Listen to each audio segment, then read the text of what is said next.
C'est l'erreur qui m'a fait perdre le plus de temps pour apprendre le chinois. Et le pire, c'est que j'ai entendu énormément de personnes avertir de cette erreur, mais 1, j'y croyais pas vraiment, et 2, surtout je voyais pas d'alternative. Donc dans cette vidéo, je vais expliquer pourquoi c'est une erreur, et surtout quelles sont les alternatives qu'on peut utiliser.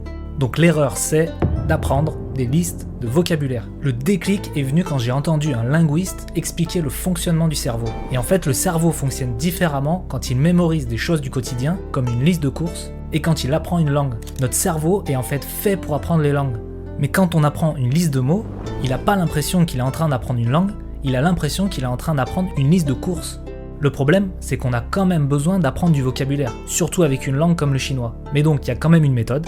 Il suffit de toujours remettre le mot dans un contexte. C'est-à-dire, au lieu d'apprendre un mot seul, une liste de mots seul, de toujours apprendre un mot dans une phrase et d'apprendre la phrase dans son entier. Par exemple, au lieu d'apprendre le mot « che » qui veut dire « voiture », c'est mieux d'apprendre une phrase. Donc par exemple, «我买了一辆红色的车 » J'ai acheté une voiture rouge. Et même si dans la phrase, il y a plein de mots inconnus, c'est pas grave, ça fait toujours des mots en plus à mémoriser. De toute façon, il faudra les apprendre ces mots. Et pour aller encore plus loin, le mieux c'est de s'imaginer la situation dans laquelle on serait vraiment en train de dire cette phrase. En fait, plus on va faire réaliser au cerveau qu'il est en train d'apprendre une langue, plus on va activer cette espèce de super mémoire qu'il a pour apprendre les langues.